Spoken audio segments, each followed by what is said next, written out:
Happy Cinco de Mayo, everyone. On today's show, we'll be talking about how I'm celebrating the holiday. In addition, we'll have an update on Jedi Survivor's post-patch state, and we'll talk about my Elden Ring run continuing on and what we're going to be doing today. So, thanks a lot. See you after the bump.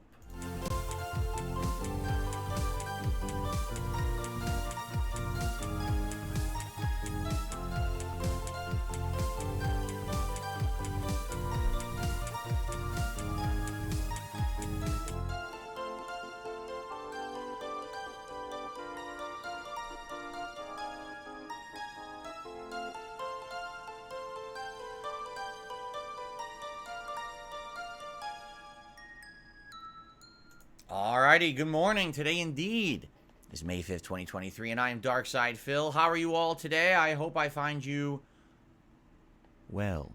And today is indeed Cinco de Mayo. It is a holiday. Don't know what the holiday actually celebrates. I just know that for some reason we all eat Mexican food. So that's what I'm doing today. I don't know about you. Maybe you actually know the purpose behind the day. I know every year everyone talks about it. It just so happens this year I actually paid attention and actually scheduled a meal today that would be in line with the holiday.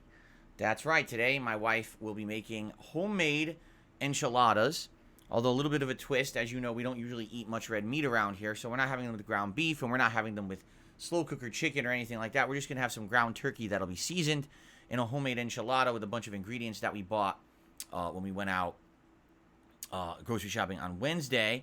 And then we're going to actually have some restaurant-style tortilla chips and salsa with it. Charles says, Cinco de Mayo is a yearly celebration held on May 5th of Mexico's victory over the Second French Empire at the Battle of Puebla in 1862. Well, there you go. They kicked the shit out of those Pueblas. Oh, wait, excuse me. They kicked the shit out of the French at the Battle of Puebla. I misspoke. Sorry about that. So we'll be having a Mexican dinner today, or homemade Mexican dinner, I guess we could say. As we celebrate the French getting stomped into paste. We'll be having these nice, I got a bag of, they actually say restaurant style, tortilla chips. It's actually like the ones that have like those grill marks on them and stuff. So that's going to be nice. And we bought, instead of buying just like a Tostitos salsa, we bought one of those fresh ones you get in like the refrigerator section of the grocery store. So it should be pretty neat. It's like going to a Mexican restaurant with chips of salsa and then having some nice, enchiladas with all kinds of stuff. I bought a cheese that supposedly has like jalapeno flavor in it or something. It's supposed to be like a spicy cheese to put onto these things. So it should be neat. She's never made them before. We'll see how it goes today. Obviously, you guys will probably ask me on the late stream, how did that go? But anyway, for any of you out there who are celebrating Cinco de Mayo, have a good one. Someone earlier said they were going to put jalapenos on their burger they were going to eat. Well, there you go. Jalapenos could go well on a burger. They're grilled, too. They're actually extra tasty, I feel. Anyway, welcome to the show. That's really not what the show is about today. How are you all doing? I hope you're doing well. Welcome to a full day of gameplay streaming today. All right. You know, my weeks now are a little bit different because it's not every day all about gaming. You know, we got React stuff in there, and, you know, it does break up the schedule and mix things up. But today, it is all gaming today.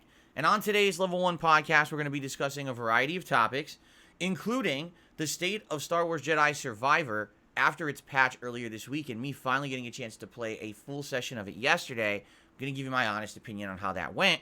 In addition, today we're doing Elden Ring. We're continuing on with my second run, the Glintstone Sorcery run, and today we have options. Like, just to give you an example, here's some of the things we could do today. We could go to Volcano Manor, which we had already been to, but I didn't have enough magic, to really beat it back when we first arrived, but now I've leveled up so many more times, we probably could do it. We could go to the Imperial City, which honestly is probably equal level or maybe even a little under level for where I am in the game right now, and we could do that. Or we could do one of the big optional side dungeons, the Inverted Tower. We have now received the Inverted Hourglass from Ronnie, and we could go to the tower, flip it, and do that dungeon. It's fun. It's magic-based. Or we could go to Deep Root Depths, which we unlocked last time around, which, as you know, is a challenging dungeon with a bunch of mutant ants, creepy enemies and optional boss fights. Or we could go right to Noxtella. You have to go through the Astal River first. And once you go through Noxtella, that's another one of these underground, celestial cities. And at the end, you got a giant, big, epic optional boss fight. So we have like so many choices of what we could do next in Elden Ring in the Glintstone run. I don't even know what to do. Like, I don't know if one would benefit me over another. You know what I'm saying? Like, I will have to think about it today. Or I will talk about it in a second. Also, by the way, guys, I guess we should just talk about this now. So here's the deal. The podcast essentially has kind of had a soft reboot, even though I didn't intend that to happen. You know what happened with false copyright strikes last week, which are almost cleared up. We have about half a week left to go, and then those will be removed from the channel, and I won't have to worry about it anymore. But basically, the way I see it is this is an opportunity for a little bit of, refreshing. And so I have 2 new intros I can do for the show. I have a long scale intro that runs about a minute, and that has lots of extended music with me kind of dancing around with the old green screen footage. Now pixelized, makes it kind of look like 8-bit Phil, which is kind of neat. And then we have a more abridged version of the intro. And that intro is only about 20 seconds long, but that allows me to do like a little bit of bumper on the front of the show. It allows me to tell you, hey guys, here's what we're going to do. Let's talk about it, play the intro, and then come back to the show. And that's what I tested this morning. So I'm curious what you guys like, because I can alternate between the two. Let's say it's a holiday or I have a special thing to talk about during the day that I want to let you know what I'm doing. Then we could do the version with the bumper. That's a shorter version. Or if it's a day when I have no clue what's going on, I could just play the longer version. I think I'll mix it up for now, and we'll see how it goes, going back and forth. I know not every day am I going to have like a bunch of topics that I really want to talk about. So we'll see. I might, like I said, go back and forth, and I don't think that there's going to be a perfect version. Maybe the whole point is I do go back and forth, and then maybe every once in a while, coming up, for the holidays and stuff, we can have more themed versions for holiday months and stuff like that. I would like to have one like more Halloween themed for October, or maybe Christmas themed for December. We'll have to look into it, okay? But I think it's a pretty cool new intro. 100% original content this time around. Literally no sound clips, no sound alikes. It is 100% original. So if any bullshit comes in trying to claim it, it's all fake. Not that it would matter, because YouTube is so stupid, they don't vet claims anyway. But, what it is. Like, literally anything. Someone could claim my mustache and say, oh, look, Phil is using Tom Selleck's mustache and violating his copyright. I know that sounds really stupid, but I wouldn't put it past fucking YouTube to grant that claim too, since they just grant everything because they're lazy as shit. So what are you going to do?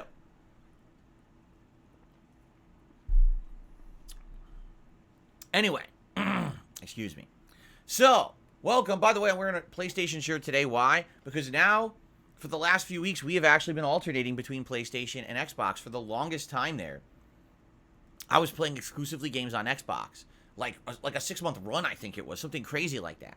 And actually, I started getting complaints from viewers saying, we never saw you as a fanboy, but you've been playing Xbox quite a lot recently, and we're kind of upset with you, and we think that you should go back to PlayStation. And I was like, it matters? Does it matter if I'm playing cross-platform games, what console I play them on? Is it really that big of a deal to see an achievement or a trophy pop up on the screen? Like, I never really cared.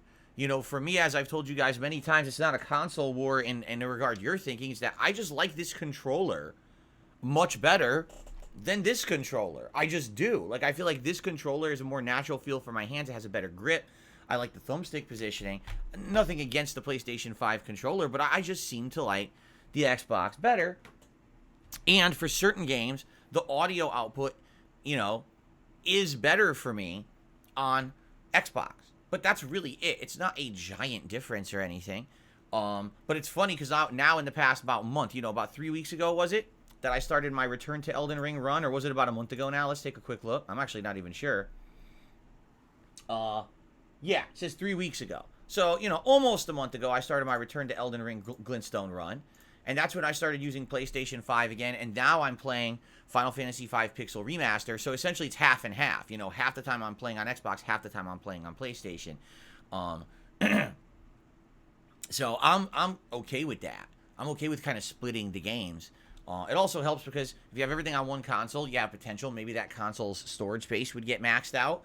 And I've actually heard a lot of people saying, man, this console gen is rough.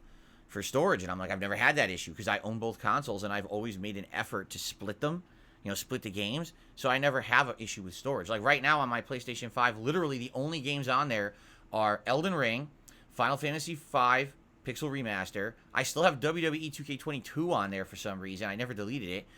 Resident Evil 4 Remake, which we just recently played, and Capcom Fighting Collection. And then over on my Xbox, I've got what? Star Wars Jedi Survivor, Oblivion, and probably a couple of games I'm not even playing that I could just delete whenever I want, and that's it. So it's not a big deal, but I'm curious why people might have, like, this feeling that, like, I'm a fanboy of one or the other. If anything, I feel like I've been very fair this console gen and trying to tell you guys the pros and cons of each console. Like, the best exclusives are absolutely on PS5, but the best value for your buck with Game Pass is absolutely on Xbox. And so, really, what you're looking for your gaming desires is essentially what console you should go for. I don't think there's a definitive go for this one or go for that one choice this console gen. Last gen, there was, absolutely. You had to use PS4, like, hands down. But this time around, it's more equal, I think. Although Phil Spencer may not feel that way. Ridiculous that the CEO of gaming of Microsoft thinks that he's not in a console war anymore. I mean, what a defeatist idiot. But anyway, I digress. So we got a variety of topics to talk about today. Where shall we begin? I'm curious. You know what? I think we should begin talking about yesterday's stream of Star Wars Jedi Survivor. Let's get this out of the way so that way we can talk about the schedule for the rest of the week. Okay? So yesterday, after having not played Star Wars Jedi Survivor since release day on Friday and giving them ample time to release a patch, which they did. They actually did release a patch, from the game. For the game, excuse me. I played it again yesterday as the main stream. And I am sad to report that patch did not change a damn thing about the game. That game is still completely unstable frame rate wise. And it really depends on the area you're in. Because from what I've seen, certain areas are running smooth at 60 frames, and other areas just refuse to even try to touch it. They go down to 30. There's areas that are chugging around 20 frames per second. And that's unacceptable in a modern game that you're charging full price for. This is a game that should be running smoothly. It's supposed to be on next-gen consoles and PC, and that's baloney that you're going to pay full price for a game that underperforms like this. It's enough of releasing the game and then saying, oh, we'll fix it later. No, you fix it now because I bought it now. I don't buy a car, drive it off the lot, shaking, smoke coming out of it, and the wheels barely holding on, and then in 2 months you're going to fix my car so it drives smooth. You make the car run well when I buy it. It's the same thing with a game. It better work. And the thing is, it doesn't. And that's sad. The state of gaming is really pathetic. So yesterday, I played 3 hours of Star Wars Jedi Survivor, and here's how my experience went. Hour 1, I just said, I need to beat this Spawn of Ogdo optional boss. Come to find out, it's literally the hardest thing in the earliest part of the game. The first world is Kobo, and that's where I am. And this is the hardest thing to do on Kobo. Hands down, by far, it's designed to be a hard, secret optional boss. And that would be fine if the game would actually run well and let you control your character, which you can't do when the frames are chopping, the camera's getting stuck in the wall, and all these issues are happening. So it took me about an hour and 15 minutes, but I slowly but surely, with your help, and I'm going to outright say this, if you guys weren't there helping me along the way to figure it out, I probably wouldn't have beat this guy. But basically, people kept guiding me along the way. They were like, try this, try that. Always do a side dodge during this certain unblockable. Try using the dual lightsaber, the one that's together, the double-ended, because that is a 3-hit move. When you hit him, that does a little bit more damage than, say, mashing twice with the double lightsabers. It's going to do more damage. So I tried all these various things, and after an hour and 15 minutes, I freaking beat the thing. And the cool thing was, I actually liked the reward I got. You got the poncho from Star Wars Jedi Fallen Order. So it's kind of like a throwback. Hey, you beat a throwback boss, Ogdo, and now you get a throwback reward. I was actually pleased. Also, I got a ton of experience for killing the thing. So I had no complaints at all about the reward. It's annoying that I couldn't really have a fair fight against the thing to do it. Then I spent another hour completely exploring the rest of Kobo as far as I could, because there's a lot of things in Kobo you can't do. You need abilities like there's these weird electric areas that look like you need to like charge them with force power, or maybe put a battery in them or something, and we can't do that yet. There's these green force fields we don't have the ability to pass through yet. There's some areas where it definitely looks like if you run into like an air dash, you can get further in platform, and we can't do that yet. So there's a few places I couldn't go, and there were some really good, upgrades out there that I think I could go back and get later on in the game, but I can't do yet. But anyway, we basically explored for an hour, had a good time with it, and then we went to the third hour of the stream, which I did all story. And the story portion was very entertaining. You run into older characters from the first game, like kind of old friends.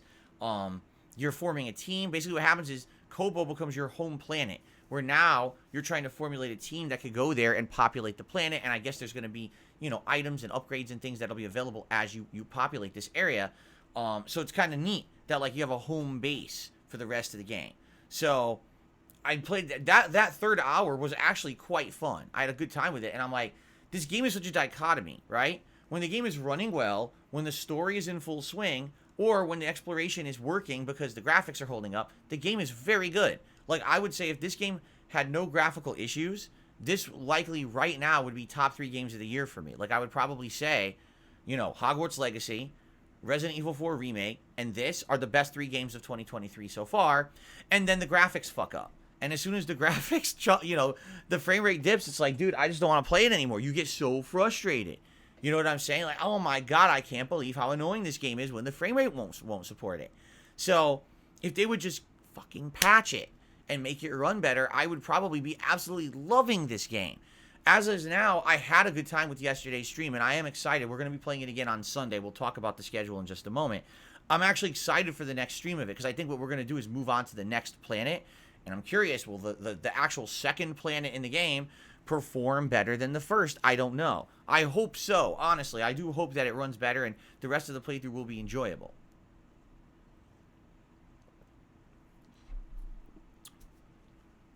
So, the state of Star Wars Jedi Survivor is thus. I'm going to keep playing it. I already bought it. I spent almost $70. I would have spent $70 if I didn't have Game Pass. On Game Pass, they knocked off like $7 off the price, so I think it was just under $70 after tax for me. I'm not throwing away my money. The game certainly seems like it's an entertaining game if you enjoy the story of it, and when it works well. The problem is, it doesn't work all the time, so there's going to be frustrating parts where I know I'm going to be like, pounding the wall, like, oh, I just want to play the game, why doesn't it run well? And if they don't fix it, it's going to be a very frustrating experience, and it's going to go from a game that's up here, for me, to down here, and that's sad. I think that what's really funny about this is the reviewers give it like 9s out of 10. How the fuck do you give the game a 9 out of 10? What version were you playing? Every version is fucked up. So how can you say that it's a 9 out of 10? You'd have to be an asshole. Oops, did I just inadvertently make a point? The reviewers are assholes. They literally lied. How can you say a game is a 9 out of 10 when every single version is having frame rate dips, problems? Like, that's fucked up. It wasn't like, 9 out of 10 only on PS5. No, they were reviewing all the versions highly. Then the game came out, and all of a sudden the public's like, why does this game run like shit, and why did the reviewers lie? So, it pisses me off. I guess we'll see what happens moving forward. I really hope they fix it. For me, this is going to be a game I'm going to play probably at least 2 times a week, if not 3. Hopefully within the next week, they'll patch it again, I hope, and it'll end up being a better game. But I guess we'll find out.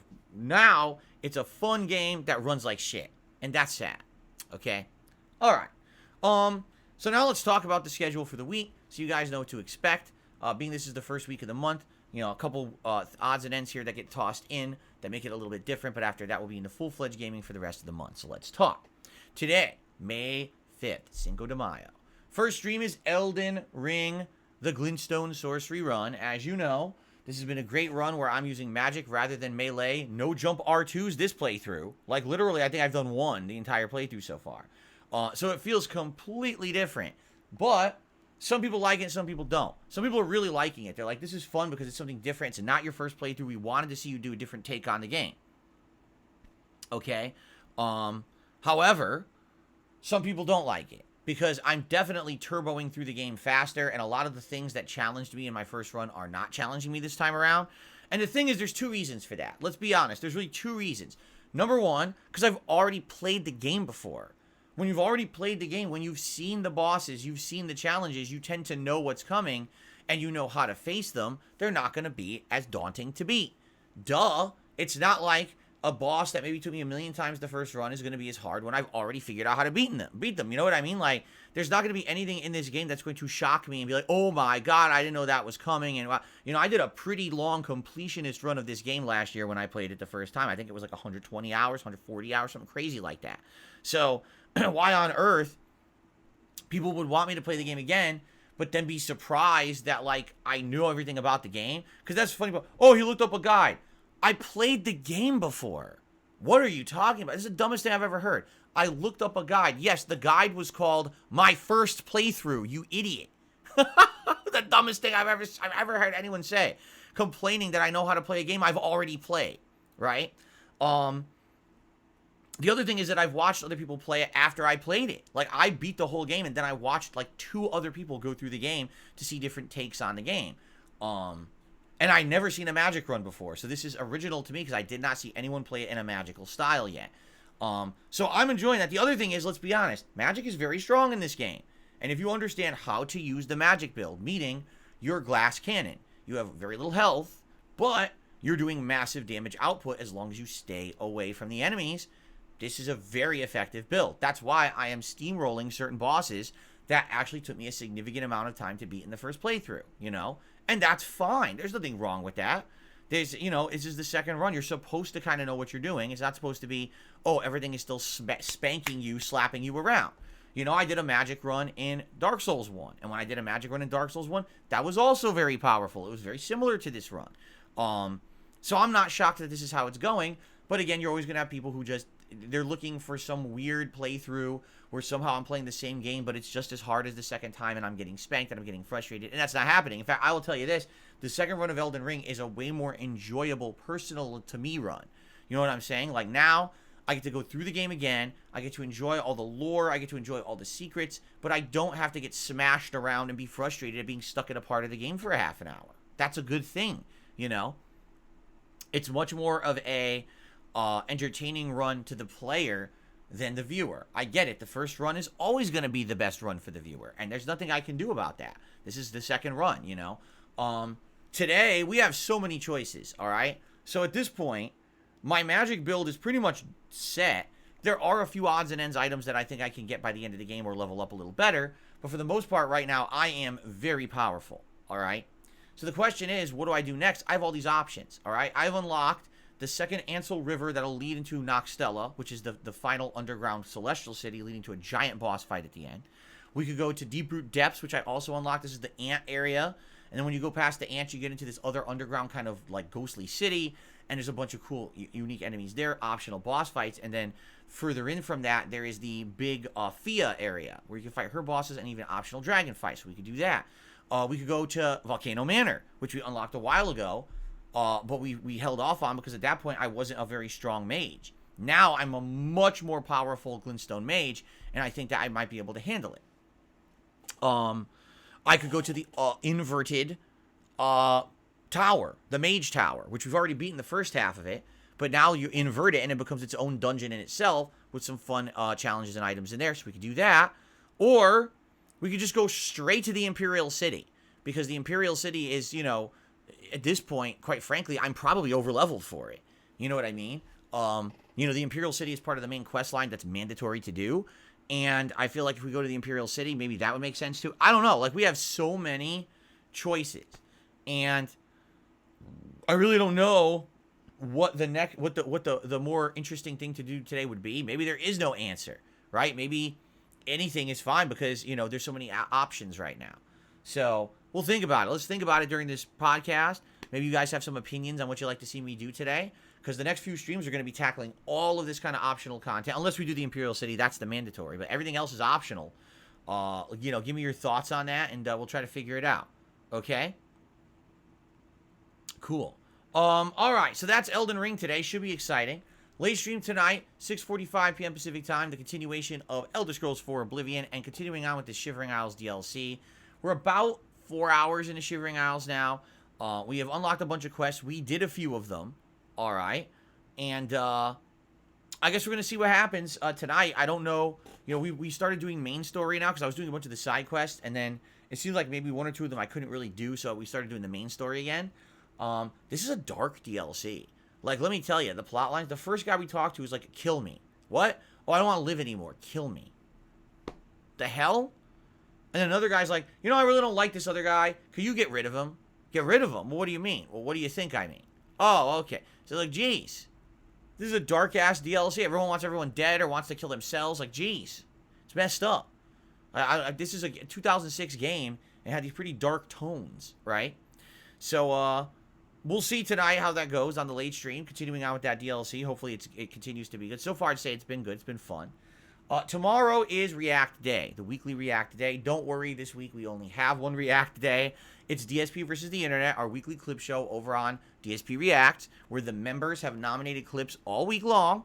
And tonight, I'm actually going to go through their nominations. I'm going to make the playlist for tomorrow. Ultra members are guaranteed to have their videos watched, while standard members have been in competition this week to get their videos watched. It's going to be fun. Last week was really good. Like, last week's DSP versus the Internet, in my opinion, was the best one we've done so far, with the variety of clips that, pretty much every time that we did a segment, which is like 6 segments during the 3-hour show, there was a really good clip in each one. And I definitely liked that, so I hope that we can keep that pattern going. I'm hoping, since now we've been having the channel run for 3 months, what I'm hoping is that people are going to kind of get into the groove of knowing what works and start submitting stuff that it hits and it's exciting and it's interesting every week.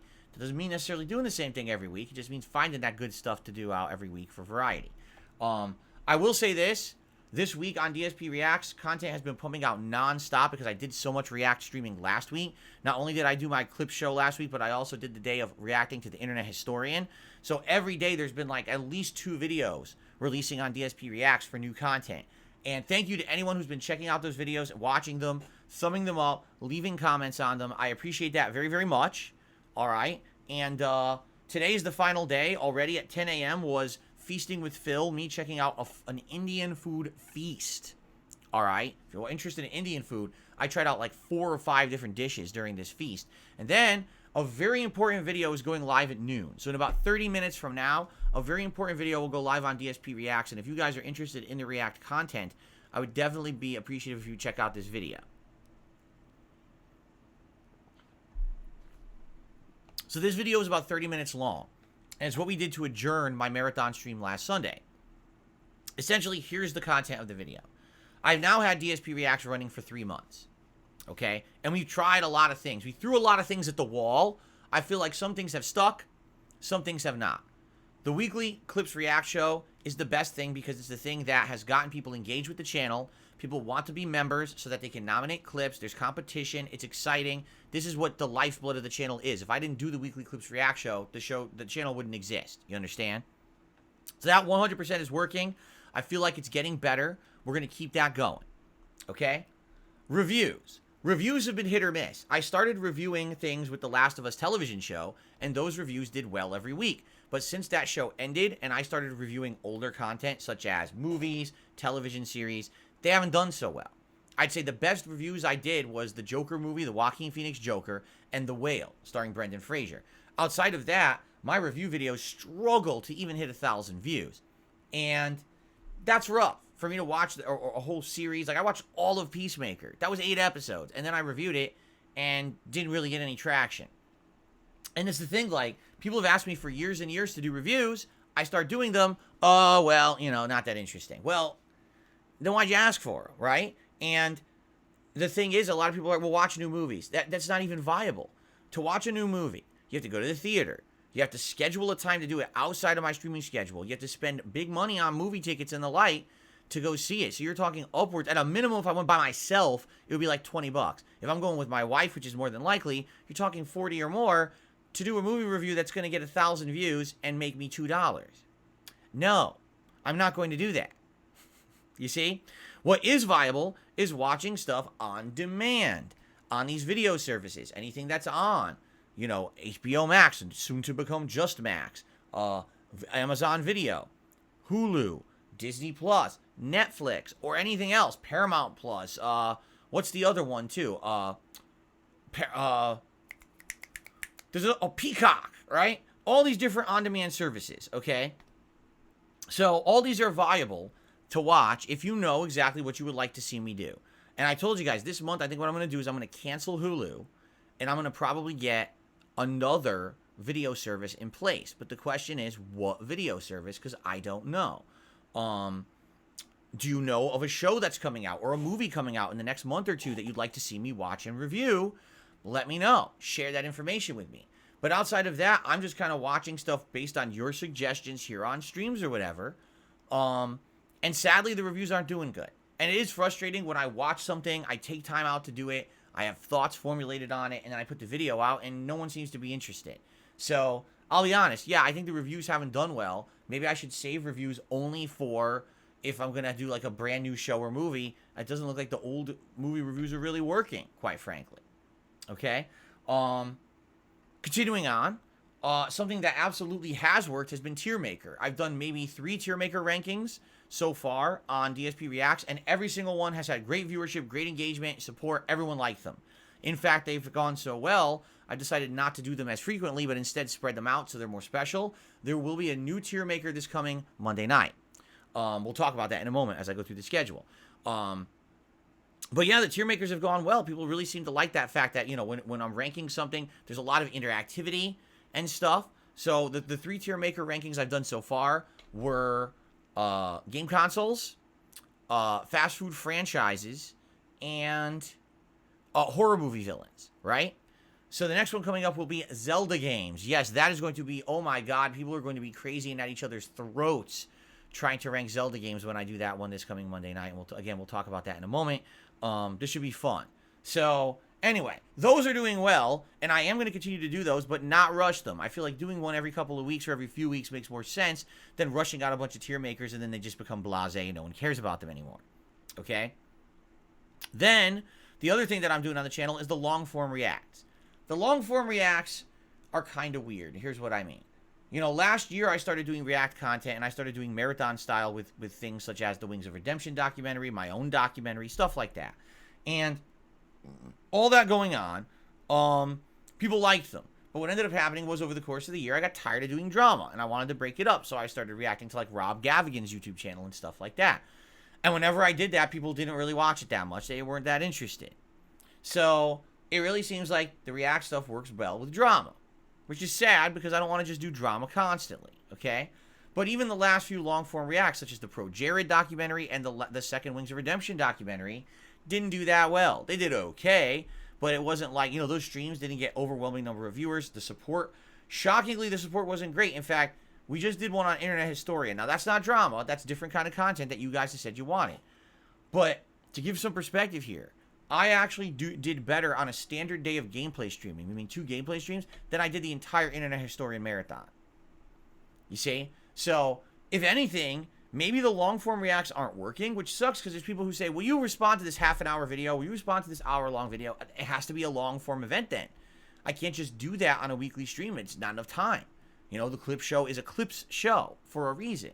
So I don't know what to do about the long-form reacts. I'm curious. I want to get people's input on this. So all this is summarized in this video I put out on DSP Reacts. And what I'd like you guys to do is it's going to go live in about 20 minutes. If you do me a solid and head over to DSP Reacts and watch the video and leave comments. If we could focus all of your feedback on that video comments, I would love that because that'll put it all in one place for me to read and kind of figure out what exactly you guys want. All right? Do you want more drama? Do you want a mix of stuff that's not drama and drama? Do you want the long-form reacts to continue? Do you want them maybe only to be every other month rather than every month? So that way it's not so much React content that it overloads the channel and we get backlogged on games. Like, what is it that you really want? Realistically, I need some good feedback in order to really do the right thing. All right? So please leave feedback on that channel. You don't have to watch it. Obviously, when it goes live at noon, I'll still be here on the podcast. But you know what I'm saying. When you get a chance, head over there. Please watch that video. And give me your thoughts, and then I need to make some decisions, because, you know, normally it's the beginning of the month. We'd be talking right now about, hey, what's the long-form react going to be for the end of the month? But at this point, I don't even know if I want to do that. I'm thinking maybe we should skip May, and maybe we don't do one until June. Especially, like I said, you know, I really enjoyed doing the Internet Historian long-form react. I thought it was entertaining and fun. I loved his videos, but it just didn't perform that well. If you look at the videos over the course of the week, some of them did good, like the Fall of 76, which is the first one in the series, I put out on Sunday. That one has about 2,000 views as of now. And then parts 1 of both the Cost of Concordia and The In Good Ending of No Man's Sky each have about 1,000 views, and then after that, the parts 2 trail off. So it's kind of like, will they gain residual views after time? They probably will. I think the same thing happened with the Pro Jared and the Wings of Redemption documentaries. But, you know, when I'm taking an entire day away from my normal schedule of gaming to do that, and the stream didn't do that well. It just didn't. It was a slow stream. So, you know, I guess we'll see. Let's continue to talk about it. Let's get your feedback on that video, and then I'll try to figure this stuff out, okay? That's my goal, is I want to do what's best. I want to put out content for you that makes sense. I don't want to put too much effort into the reacting, and then it takes too much away from the gaming, and you guys are upset here on DSP Gaming. But I also don't want to focus so much on DSP Gaming that you feel like the React channel is not an afterthought and I'm not putting enough effort into it. I got to find that happy balance, and I've been struggling with that the last couple of months. So now let's talk about it, and let's try to figure it out, okay? Cool. Okay, so let's continue on now with the schedule. So, tomorrow, Saturday, it is DSP versus the internet over on DSP Reacts. It's our usual weekly stream of reacting. I'm sure we'll be watching tons of clips from all the members. That'll be fun. Keep in mind, we do the podcast here, then we switch over to DSP Reacts for that show. Then on the late stream tomorrow night will be more Final Fantasy V Pixel Remaster, which I'm really enjoying. Had a great time with the stream last night. Hope you'll continue to join me for those nice late night retro chill streams tomorrow. Sunday, that's when I'm continuing on with Star Wars Jedi Survivor. It'll be on the first stream. There will be no late night stream on Sunday. I'll repeat that. There will be no late night stream on Sunday. Hold on. Let's see if this will work. It did work. Sometimes this thing works, sometimes it doesn't. Why is there no late night stream on Sunday? Well, because it's a new month. And every month, I have to make some private React videos for my patrons. And this month, we have, I believe, 2 people who need private React videos. I know there's one. I didn't confirm the second yet. I have to look. But it's going to take a couple of hours to do it. So I need the time to do it. So I can't do a late stream on Sunday. But that's okay, because once we get that out of the way, then for the rest of the month, we can focus on the streams and don't have to worry about having streams away. Now, again, knock on wood, you know, I didn't mean to have a stream off on Tuesday, and I had to take it for personal reasons. I'm hoping, obviously, this does not happen again, but it doesn't mean it won't. You know, that's life. Sometimes things happen, and you have to take care of stuff, especially when you're an adult. And that's the situation I find myself in, is that sometimes my time is just out of my hands. So if I have to take time away from a stream or whatever, I'll try to do as best as I can to give you advance notice. But in the case that something changes, I'll tell you. First of all, I'll post up on the community tab here on DSP Gaming. I'll post up on my Twitter at TheyCallMeDSP. You know, I'll try to send messages everywhere I can so that you guys know. Fair enough? Okay. All right. So, no late stream on Sunday. Monday, we come back to the full-time stream. So that means Monday during the daytime, we're going to do more Elden Ring. Monday night is going to be the special tier maker event over on DSP Reacts. Yes, ladies and gentlemen, I'll be ranking Zelda games on Tier Maker on DSP Reacts, the late stream Monday night, 6:45 p.m. Pacific time. If you're not there, you're going to miss out on a very special live event. This is perfect because Tears of the Kingdom comes out that Friday, so it's a great hype-up event for Tears of the Kingdom. Please show up and please interact and chat, and let's be a part of this interactive fun stream on Monday night if you can make it. If not, it'll be live after the fact on demand, so you'll be able to watch it, okay? Then on Tuesday, it'll likely be more Jedi Survivor, and pair that probably with Oblivion, and that'll be the streaming week. You know, I'm off on Wednesday. Thursday, we'll probably swing back to like Elden Ring and Final Fantasy, and then Friday is the big premiere of Zelda. I might play Zelda all day, like both streams. There's a lot of opinions on Zelda because it already leaked all over the internet, and everyone's playing it for free on PC, which is absolutely hilarious that Nintendo made this big goof. You know, mixed opinions. Some people seem to think it's really good. Some people seem to think it's kind of shitty because it's all based around building and solving puzzles with crafting, which makes it feel more like Minecraft than Zelda. So I guess we're going to find out together, right? I guess we'll see. So anyway, all that coming up next week. Now, the big event for this month is going to be on Sunday, May 21st. That event is the Street Fighter 6 hype event. But what are we going to call it? We now have 2.5 weeks left, and we still don't know the name of this event. We have to solidify a name. By the end of today, I want a name for this event. whether it's Phil's fighting Fiesta, whether it's Burnell's bouncing bombacious bash, whether it's the super special street sacrilegious sacrifice, whatever we're calling it, the salacious, I don't know. We have to think of something. Blanca's burning bowel event. Wow, that's kind of interesting. Burnell's knuckle salad fiesta. Phil's robust fighting event. The super special streaming slam. The street super Sunday fighters. Oh my god. Super special street fight. Phil's fighting fiesta. The Burnell beat down bite. Oh my god.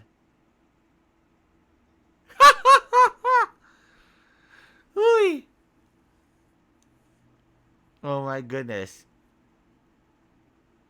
Burnell's button bashing bonanza. That's a good one.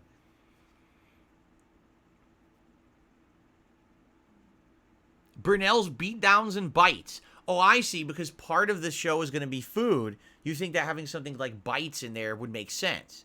Ah.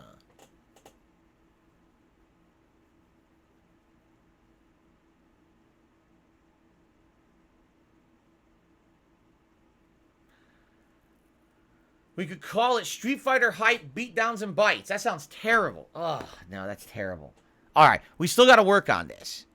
We still have to work on this. It's a Sunday. It's the 21st of May. Here's what it's going to feature. Me doing the hardest difficulty level runs in the arcade modes of various old school Street Fighter games from the Street Fighter 30th Anniversary Collection. You guys will pick the games and the characters.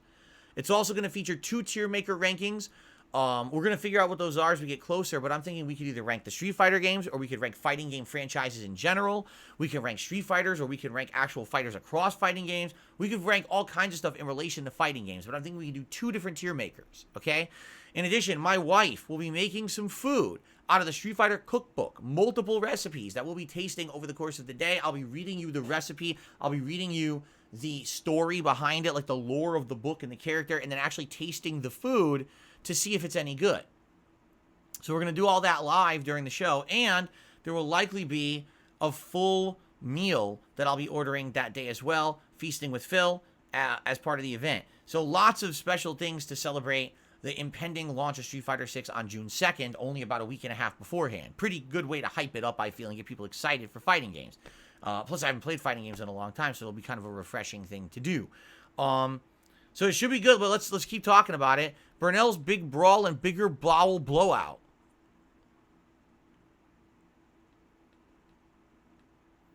Final boss event. Anshang Forever says.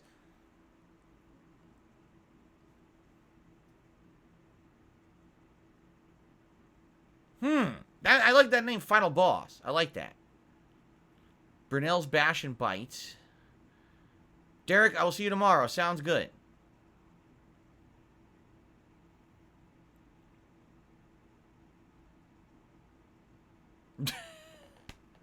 Blazing Burnell. Oh my goodness. All right, let's keep talking about this today. Seriously, let's keep this topic going until we actually nail it. We need to nail a name by the end of today.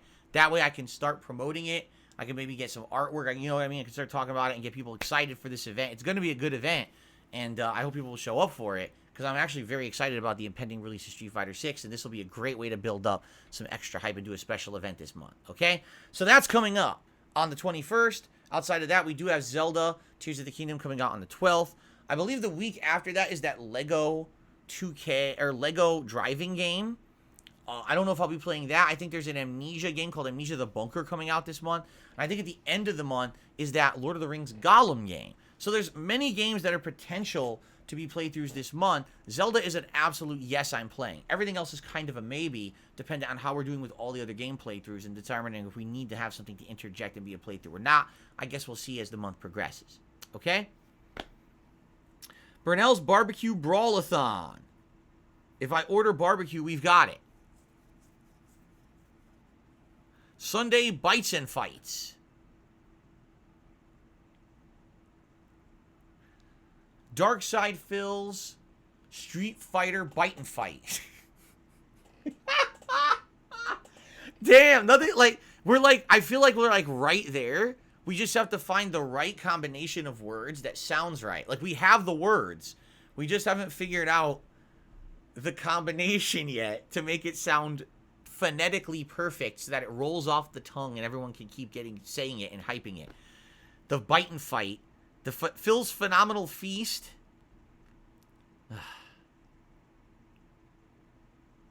The Bite and Fight Delight. Darkside Phil's Street Fighter 6 Bite and Fight Delight. No. No. Oh my God. We're getting close though. Phil's Fantastic Fighting Frenzy. Phil's Fighting Feast and Frenzy. Fighting Feast Phil's Feast and Fighting Frenzy. That's phonetic at least. We're almost there. Darkside Phil's Fighting Frenzy Feast. No. Shit. We're so close. All right. I think I'm going to give up for now, but let's keep talking about it today. I really want to determine this by the end of today. During Elden Ring and during Oblivion, let's keep the discussion. Right? Feast and fighting rhyming with Phil is good. Feast, fighting, Phil's Fighting Feast. Darkside Phil's Fighting Feast. Darkside Phil's Fighter Feast. Fighters, Darkside Phil's Fighters Feast. That works. Fightin' Feast. Darkside Phil's Fightin' Feast. Yes, that's good. Fightin' Feast. Thank you. Steely Sam came up with it. Darkside Phil's Fight and Feast. Yes. We're fighting and we're feasting. We're playing games. We're ranking Street Fighter and fighting game stuff. And we're eating food. The Fightin' Feast. All right. I think we got it. I think that's going to be it. DSP's Fightin' Feast.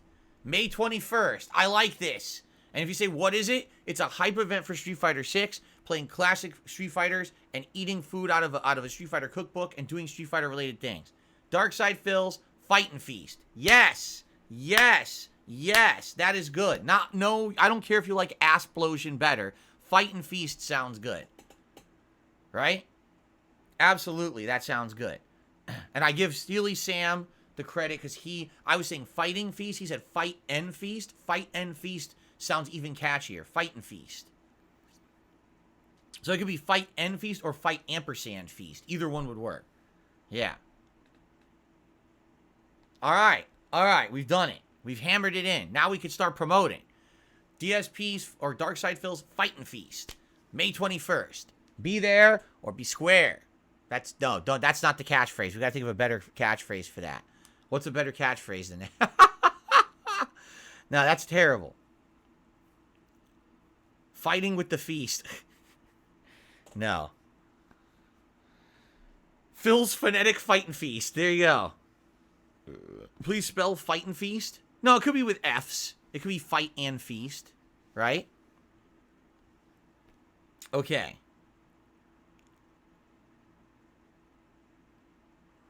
Anyway.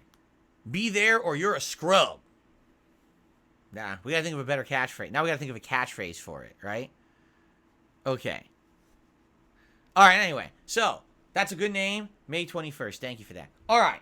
So, here's the deal. There's, like, no gaming news today. The only news anyone's talking about is that Phil Spencer was interviewed. And apparently in the interview, he was completely defeated.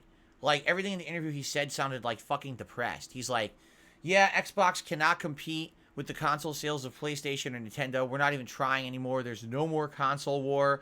That's why we've given up on it. Instead, what we're trying to do is focus on subscriptions like Game Pass because we know that we can't compete. And I hear him say shit like that, and I'm like, you should not be leading Microsoft. If that's your attitude, you're in charge, and that's your attitude, then you should not be in charge. You need to realize you have failed as a leader. You need to step down and let someone else come in and take up the reins who's going to be motivated to do better. There is no reason why the Xbox cannot be competing. The problem is you're not giving them the leadership needed to pump out the games people want on that console. There's no reason Redfall had to suck that hard. There's no reason that Halo Infinite should have fallen into disrepair and oblivion and no one plays it anymore when it was the fucking leader FPS that year. It's your leadership that's failing, not the games. Like, Halo Infinite is a good game that failed because of bad leadership.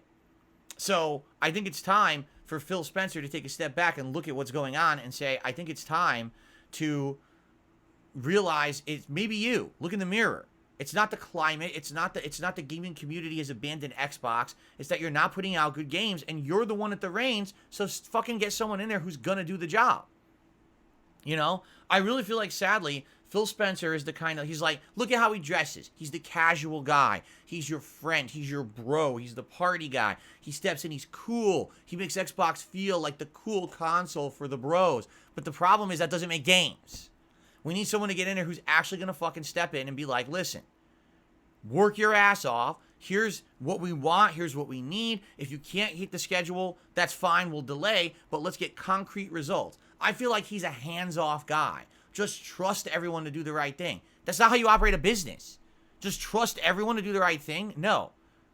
Sorry. You have to, especially in a business like this, where it's so competitive, and you have two huge competitors who are doing a great job, you have to also be in there. You have to be in the trenches with these companies, figuring out what the fuck they're doing and what's going wrong. You know what I mean? There's no excuse whatsoever for Redfall to release like that. It is literally an unfinished game. And the fact that it released under Phil Spencer's watch means he should not be in charge. That game, just that one game releasing under his watch means he should not be in charge. How the fuck did he not know that game was a broken piece of shit, but it was going to represent Microsoft? You know? It's sad. So, yeah, that's all anyone's really talking about. And, you know, it's sad. The thing is, I like the Xbox Series consoles. I think they're quite good products. I like Game Pass. I think they're quite good products. I'm upset that they had opportunity to turn this back into the Xbox 360 era. They absolutely did. They have the superior offering, but they can't put out games people want to play on the console. So you're going to lose the fight. Oh, we're not in a console war. What fucking planet do you live on? You sell consoles, you're in a console war. That's like McDonald's saying we're not in a burger war. You fucking idiot. Yes, you are. Anyone who's in the business is in competition with your fucking competitors. You can't say you're not. That's like Nintendo. Oh, we're not competing. Yes, you are. Fuck you. This is bullshit. Enough with the pussyfooting. Time to fucking step up and do your job and do your responsibility and stop fucking pussyfooting around the issues in the top. Oh, no, we're not in a console war. No, you said that because you lost. If you were in the lead, you wouldn't say that. You're saying it because you're getting crushed and you look stupid and you just released one of the worst games ever as an Xbox exclusive and you expect that people are going to feel sorry for you because you say you're not in a console war? What the fuck is your problem? Man up, pull up your goddamn pants, act like a fucking leader, get out there and get to work. Stop crying on a podcast.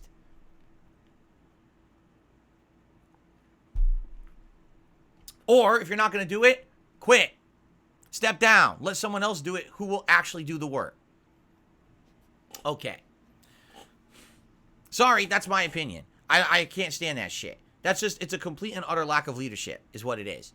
And it's sad. Because this guy's been in charge for how long, and we keep getting the promise of improvement. We're going to buy all these studios. We're going to have all these great games coming out. Well, where are the fucking games? Just keep waiting. Oh, it was COVID. It was this. It was that. Just keep waiting. There's going to be more games. Then finally the games start coming out. They suck.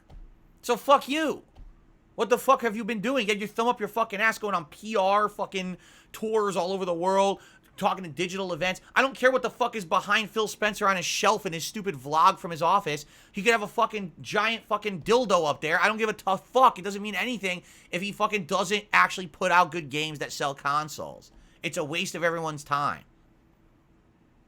Okay, I got it off my mind.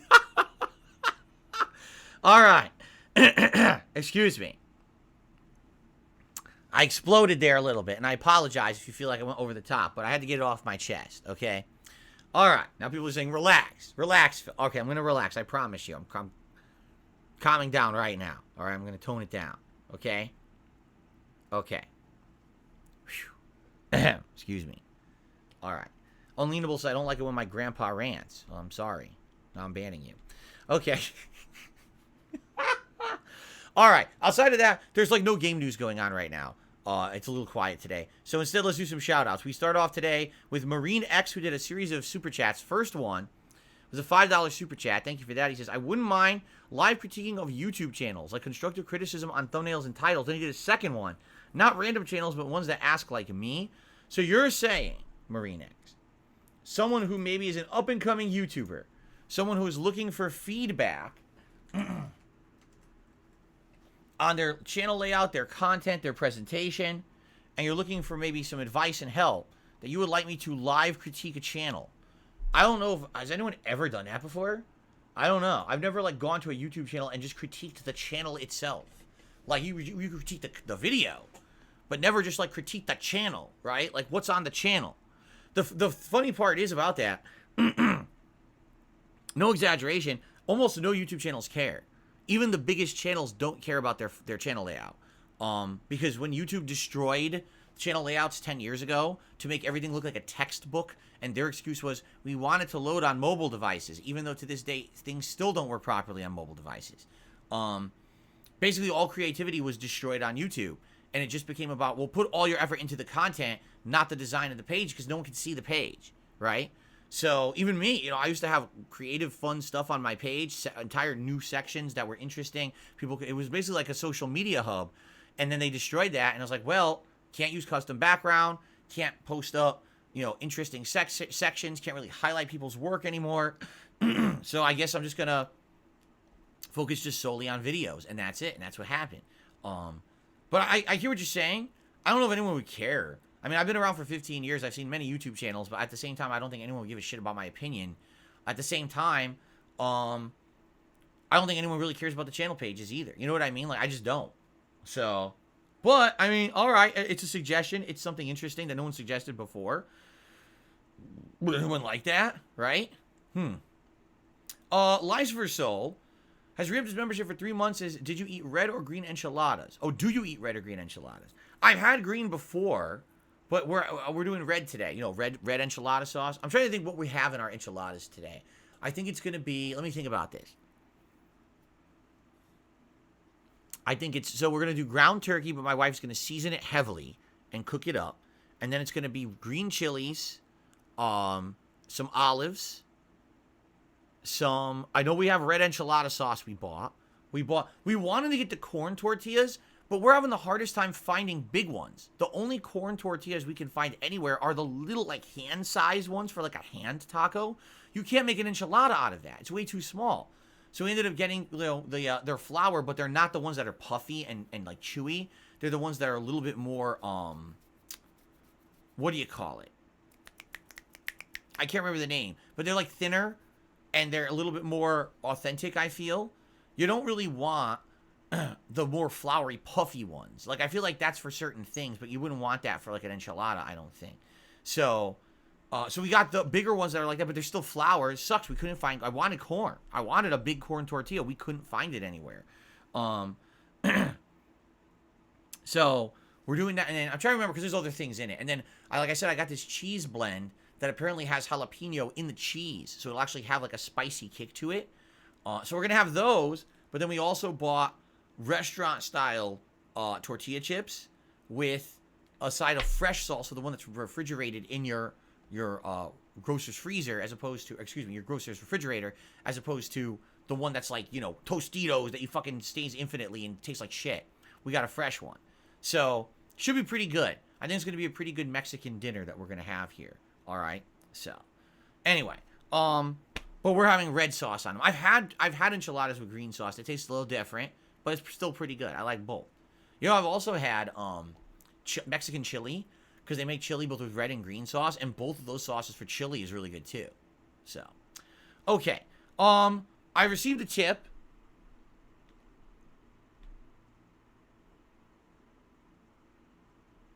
I got a $20 tip from Steely. He says, I got targeted by detractors because I contributed to you yesterday. So you know what? Here's $20 just to spite them. Stay awesome, Phil. Well, thank you, Steely. And the thing is, yeah, these idiots, they do it every day.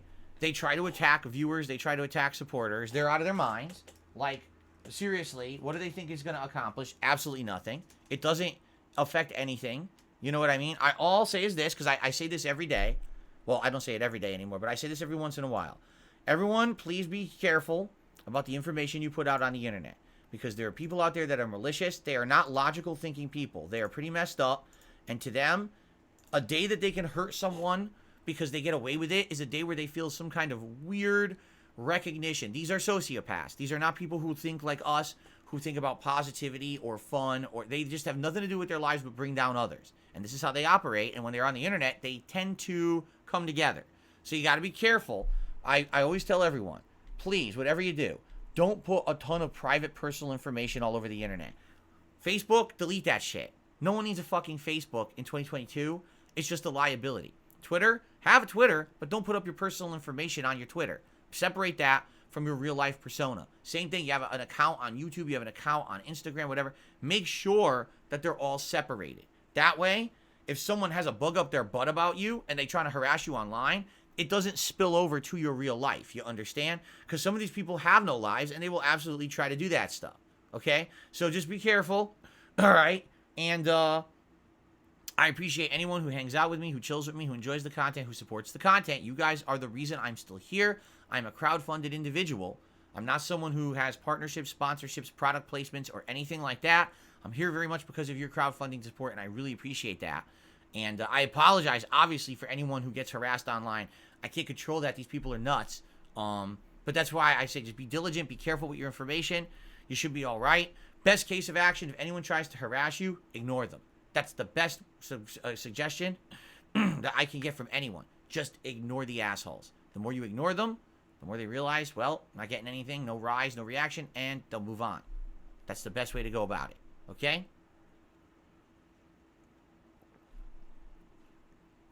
Okay.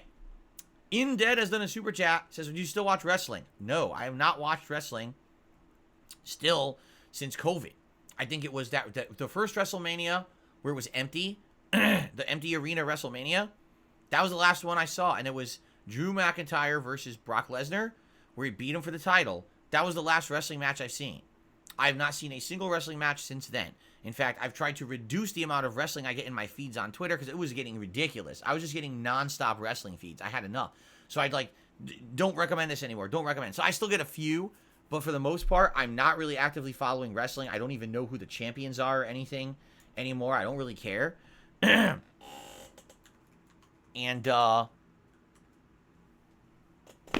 that's it. I've kind of, it's not that I've fallen out of love of wrestling. It's just, there's times in your life when things you have more of a focus on and less of a focus on.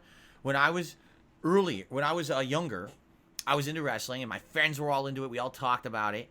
And then I kind of wasn't watching it for a while. And then when I became a YouTuber again, when I became a YouTuber, I started watching it again because I figured it would be good content to cover for YouTube. And for a few years there, I had a wrestling commentary show called Smart Guys. And I very much enjoyed doing the show until I realized that, it kind of got a little bit annoying to have to watch all these different wrestling shows, not all of which I was very interested in. And there were some years there where WWE sucked. And I was like, I'm forcing myself to watch this content.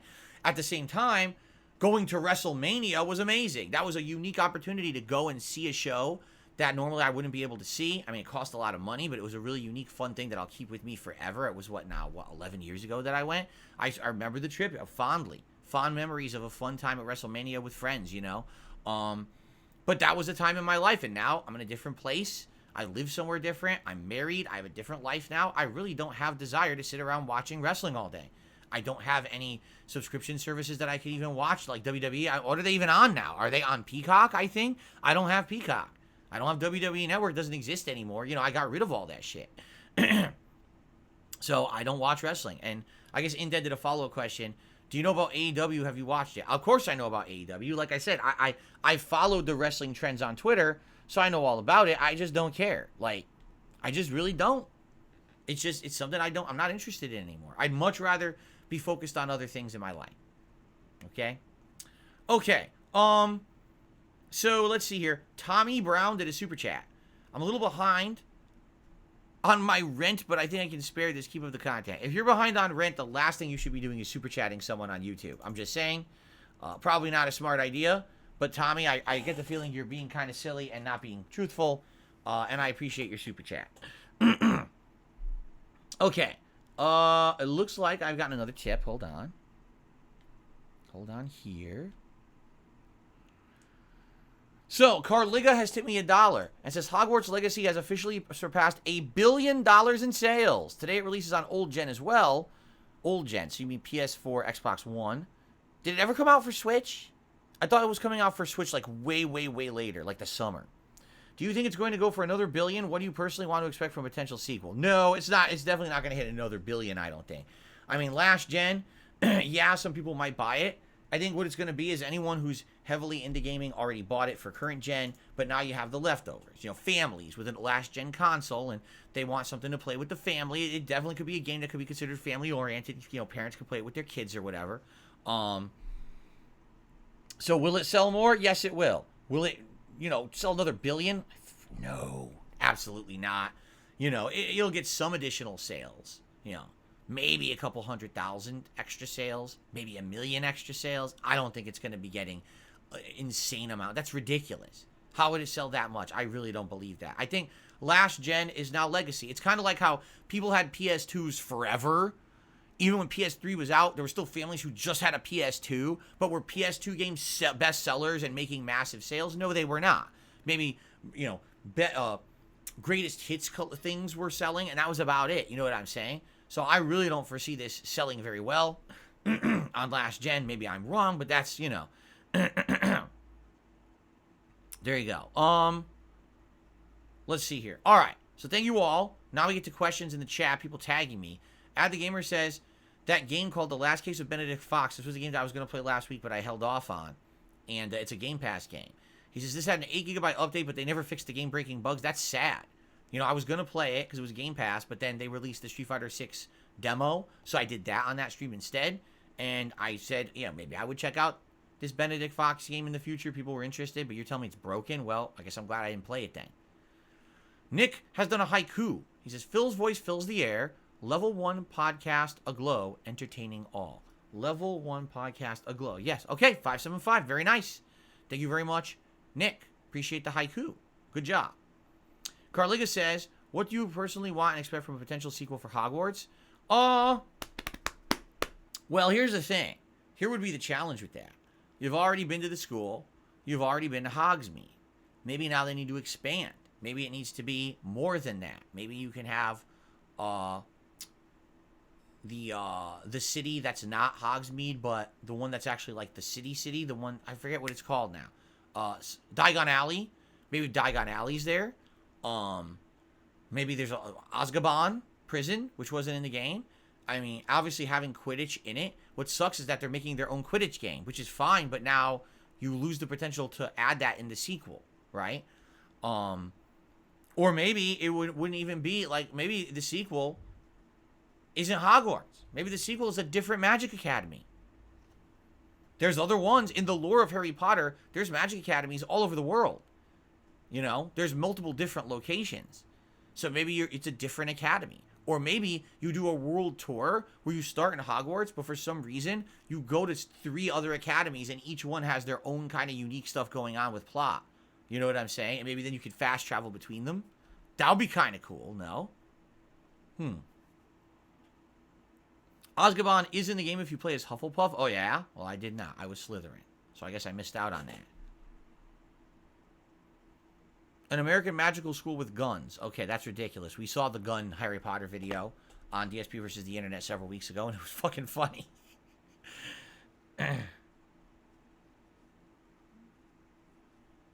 No, I've never ridden on a speedboat. I've been on a smaller boat.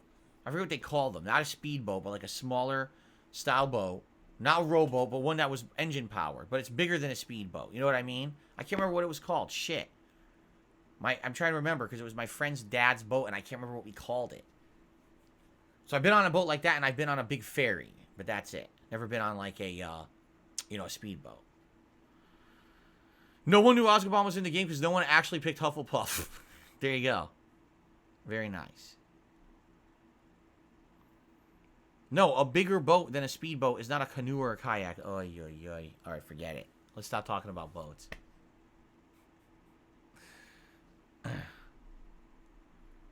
Jade says, I'm going to the casino tomorrow, and I'm going to get home on Sunday. Cool. Have a good time at the casino tomorrow, Jade. I hope you win big. We'll see.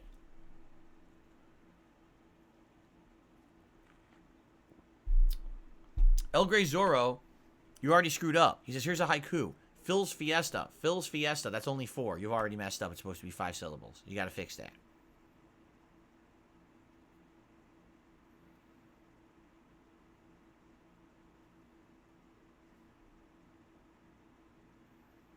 What's the most I ever spent at a casino? Probably a few $100s. Like I said, there was that one time that I went with my friend, and we were playing blackjack. And I think that day I maybe had $300 to $400 on me. And I told myself I was going to spend around $200 to $300, and the other like would be for food and travel costs.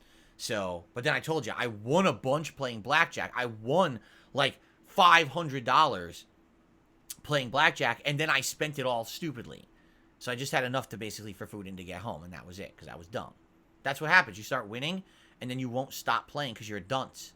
You can't keep winning infinitely. You have to cut yourself off from playing, you see. Eyes says, I hope we will play Bassmaster again. I love the streams. It was so much fun. We're not playing that Bassmaster. That one is not on Game Pass anymore. And as you saw, even though it was fun to play, it was definitely a broken mess. If ever they were to add another Bassmaster game to Game Pass, I would definitely consider playing it. It was definitely a fun chill stream that we did for, about a month and a half, 2 months. But, I wouldn't be buying that game. I would wait for another one. Okay.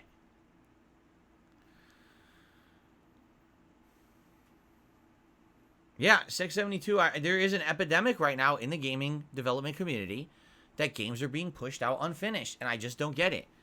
What makes you think you're going to build up faith in gamers if you're releasing unreleased game or unfinished game after unfinished game after unpolished game? Like, what is going on? Who's in charge making these decisions that is such an idiot? I mean, let's be honest. If you're in charge and you're authorizing the release of an unfinished game, you shouldn't be in charge. And if you thought it was finished and you told them to release it and it wasn't, either you shouldn't even be in that industry. Like, if you watch someone playing Redfall for 20 minutes and you tell me that game is done, you should not be in the games industry. You should be doing something else. Maybe fast food.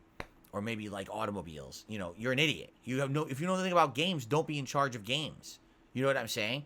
I get the feeling that's the problem, is a lot of these companies have people in charge. This is one of their many roles. Oh, I happen to be on the board of this company, but I'm also making decisions for this other company and this one. These rich people who are just kind of in charge of everything, and they make horrible decisions because they don't fucking know what the hell they're talking about. They're only there because they're rich. It's sad.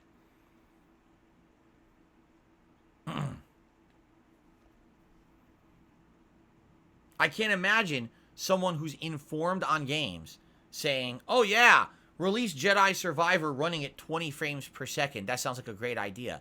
Release Redfall where the characters are floating in the air, not even supposed to be on the screen, but they're frozen like mannequins stationary, and then they drop in, and like, what the fuck? NPCs go, that's their dialogue. Samwise Gamgee says EA laid off around 200 quality control techs right before Star Wars came out, so that might explain it. That might explain it. That could definitely explain it. Yes. Is it, where are these decisions coming from? If you made that decision, you shouldn't be in gaming. You should be, running a jewelry store or something. You're out of your fucking minds, right? John Nepper has done a $20 super chat. Thank you so much, John. He says, I'm currently going through Jedi Survivor only on story difficulty until they finally patch this thing more. I just pre-ordered Zelda Tears of the Kingdom. I'm loving your streams. Good fortune to you and your family. Thank you, John. I wouldn't blame you. I seriously wouldn't blame you for just going through the story on the easiest difficulty. Oops. John. And then, after the game ends up getting patched and fixed, then going through and playing it for real, exploring, doing optional challenges. Why would you want to do that now? You're just going to torture yourself, you know? Lucifer Soul just did a super chat as well. He says, if there's something strange in your neighborhood, who are you going to call? He-Man. I always call upon He-Man to solve my problems. But let me tell you, Dolph Lundgren's getting tired of showing up. I got him on speed dial. He's been here 3 times this week already. He's had enough. He's getting kind of upset with me. Red Gamer says, to be fair, Game QA is done when they reported to be...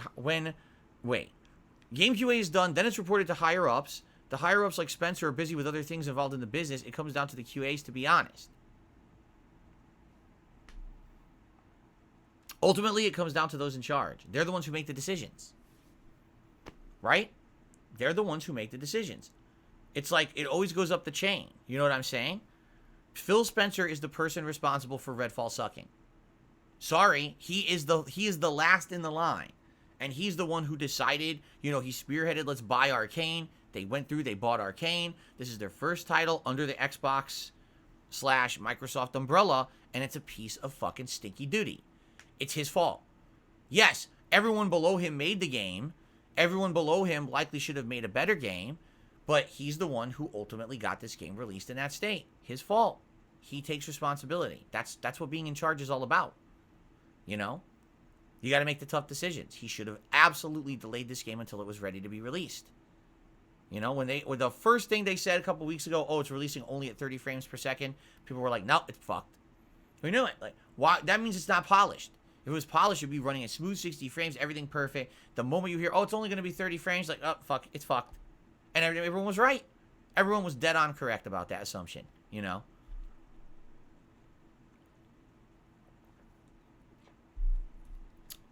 Okay, I received a $4.20 tip from Radical Jaws. He says, 2 things. I was watching more of the 80s to 2000s WWE that I got. I'm starting to like Rey Mysterio. Jake the Snake is still my favorite, but it's interesting to see this cast of characters. Think you're doing a fantasy battle royale of Street Fighter characters on Burnell's bodacious, beautiful Battle Blast. Actually, now it's DSP's Fight and Feast, right? That was what it was, Fight and Feast? That's what we're going to call it now. DSP's Fight and Feast. The Street Fighter 6 hype celebration, but we're going to call it the Fight and Feast on May 21st. So, here's the thing. It's an interesting idea, for sure, to do like a pure Street Fighter themed battle royale. But the success of that is solely dependent on how many Street Fighter characters are actually available to do a battle royale.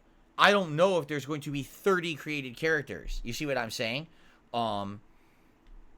If anything, maybe if I went to all fighting game franchises, like if I included Street Fighter, Mortal Kombat, Tekken, characters from like Injustice, maybe even stretching out a bit and saying maybe I could find other characters from like maybe Dragon Ball characters from Dragon Ball Fighters, you know what I mean? Then I could probably pull it off. I wish there were 30 characters, but keep in mind, there's no intergender battle royale. So it has to be all guys. Like there's male battle royale and female battle royale. There's no intergender. So any female fighters can't even be in it anyway. So that's a problem. So I don't know. We'll think about it. Let's think about it. If you guys are interested in having that would be like an hour to do it. And I could set that up in WWE 2K22. But I don't know if you guys would be that interested in it or not. I guess you guys think about it and let me know. Is that something you would like during the event or no? Do you think we should not do it this one? Let me know. El Grey Zoro says, don't be surprised if Starfield ends up 30 frames per second. Bethesda always released their games in 30 frames for consoles. Todd said that they are willing to sacrifice performance for a rich world. Yeah, they're idiots. Tomorrow was the coronation of King Charles III. Good for him. I mean, he's already the leader of the country anyway. It's just a formality. I don't think it's really even worth mentioning. It has nothing to do with anything we're interested in anyway. Now, I like Fight and Feast. Because some people are giving more suggestions for the name. I like DSP's Fight and Feast. I like that. And then we'll just, hype it up. Classic Street Fighter, tier makers, fun, Street Fighter cookbook food. It'll be a good show. No, Willow, I've said many times, the only place I've been outside the U.S. was Newfoundland, Canada. That's it. So you don't have to ask me if I've been to the Philippines. I've pretty much covered that. Jasper's good today, Jade. He's being silly and relaxing with Cat downstairs. Any tips for Spawn of Ogdo? Yeah, use the double blade saber, the one that's together with the dual end. Because when you do one hit with that, it hits 3 times for a chunk of damage. And my suggestion is he has 2 quick attacks that usually does in succession that are normal attacks you can block or parry. And then try to counterattack after. If he does the close unblockable, dodge to the side. If he does the unblockable where he charges and jumps forward, you got to jump over it. Every once in a while, he's going to run away and do one of 2 things. Either the tongue attack. If he does the tongue attack, run sideways and jump. And if he's going to do the spit attack, run away. And when he's doing those attacks, now's the time to throw your lightsaber and do damage at range. That's the best advice I have. If you get stuck in the corner, you're dead. There's no way you're going to get out of the corner. If the camera gets stuck in the corner, you're dead. You can't see what you can do. You're dead. If the frame rate dips too far, you're dead because your button inputs won't come out. So just expect to die about 40, maybe 50 times to beat him. As long as you're okay with wasting 2-3 hours, you'll probably beat him like I did. I spent probably about 2 hours, right? There you go.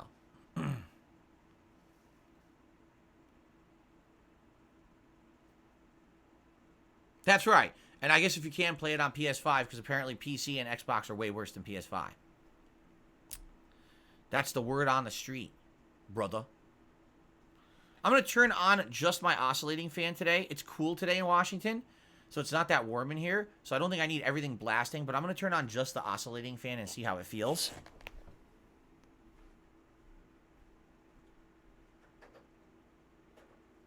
Hopefully good.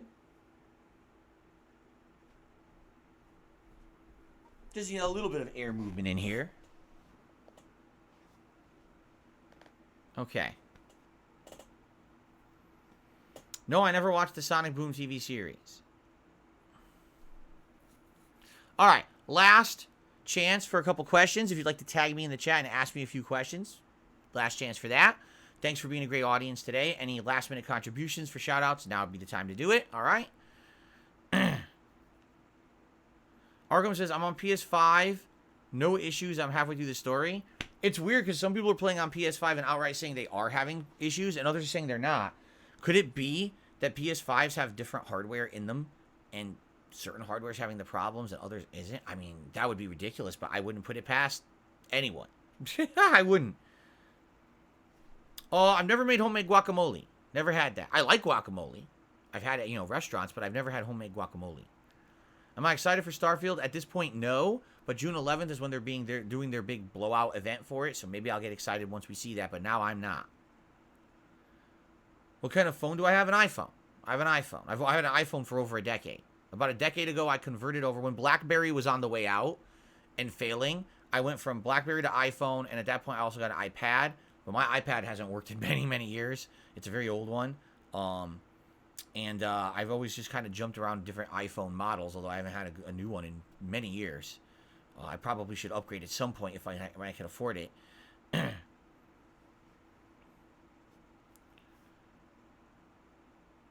I excited for tomorrow? I am. I don't know what kind of videos we're watching because I do that tonight. I do it Friday nights. I go through the videos that have been submitted. I make the playlist. So I don't know what we're watching tomorrow, but I'm excited for it.